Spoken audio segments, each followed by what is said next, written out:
60 years old, nakatira sa Caloocan. Nung December 19, last 2013, na-diagnose po ako ng chronic kidney failure stage 5. So, ang dialysis ko is twice a week. Tapos, ang nung tinanong namin ang doktor kung ano ang cause ng sakit ko, hindi masagot ng doktor. Basta sira ang kidney ko, stage 5, walang pag-asang gumaling. Para lang mabuhay o makasurvive, dialysis, ito, gumaling na nga. Dialysis twice a week or transplant. Kaso ako, hindi ako naniniwala sa transplant kasi malaking gastusin. Wala ka pang pag-asa mabuhay. Tsamba-tsamba lang ang transplant eh. Tapos, kinuha ko na lang, dinadaan ko na lang sa dasal. Nobin ako kay St. Joseph, tapos sa Rosary.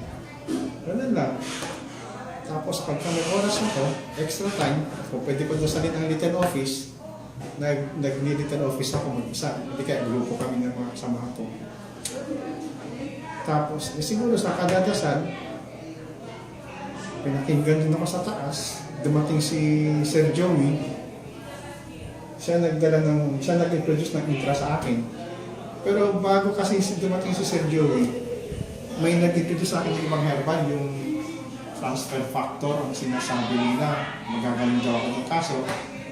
Hindi ako naniniwala sa mga herbal. Si Sir Joey kasi, pinakilala sa amin si Sir Seno Habalya. Nag-usap kami sa cellphone, tapos sinabi niya, gumaling siya. Sabi ko, Sir Seno, baka pwedeng mag-usap tayong personal. Mahirap sa cellphone, hindi kami nagkamalaro eh. So, nagkita kami sa Aliu Theater. Usap kami, interview ko siya. Tapos, ganun pa man, may duda pa rin ako. So, sabi ko sa kanya, pakitaan mo ako ng medical records mo. Pinakita niya, pati pangalan ng doktor, binigay. Siya na city. Tapos, nung araw na yun, may mga nakausap din ako mga lifestyler, taga Lucena. Tinanong ako kung bakit ako naka-face mask. Sabi ko, nagda-dialysis ako. Sabi nung kausap ko, sabi niya, wala yan sa amin sa Lucena, pinagtatawanan lang yun. Pasyente namin, binibigyan lang namin ng intra. Sabi ko, siguro, totoo. Tapos may pinakita si Mr. Seno sa akin na medical records niya.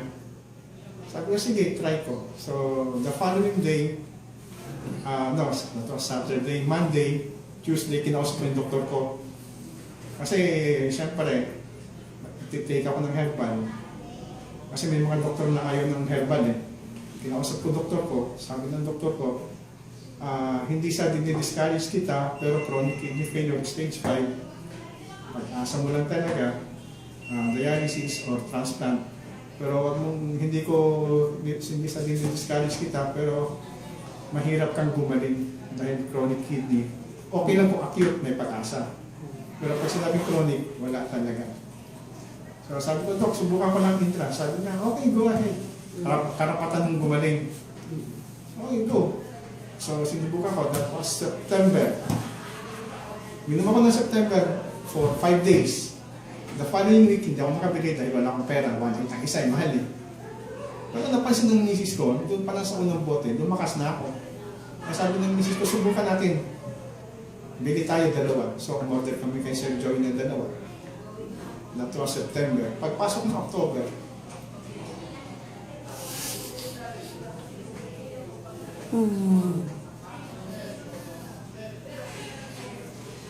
pagpasok ng October, blood test. Sabi ng doktor, kung makita ang resulta, once a week ka na lang. Once a week, tapos katapusan ng October, blood test ulit. Pagpasok ng November, lumabas yung resulta ng blood test ko, sabi ng doktor ko, isang beses ka na lang ngayong November. So, that was November 15, dialysis ko na. Yung katapusan ng November, blood test ulit. Paglabas ng resulta, sabi ng doktor ko, wala ka mo yung dialysis ngayon. Pag na lang, monitoring na lang tayo ng kreya mo. Tapos basta ingat na sa pagkain. Kung ang ibawal, sundin mo lang.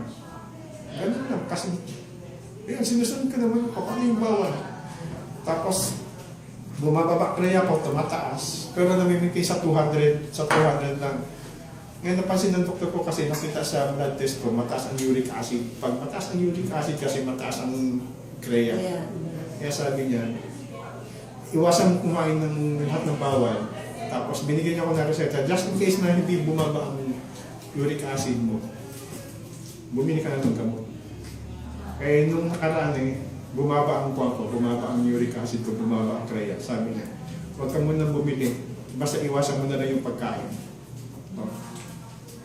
Ngayon, wala pa akong dialysis. Titingnan natin sa January 15, blood test na lang ako. Kaya sana magtuloy-tuloy. Dasal lang yun at saka intras. Disiplina sa pagkain at sa tubig. Ganun lang naman. Pag walang disiplina, wala rin. Walang mangyayari. Kahit na uminom ka pa ng kahong-kahong intra. Kung walang disiplina sa pagkain, walang disiplina sa tubig, wala.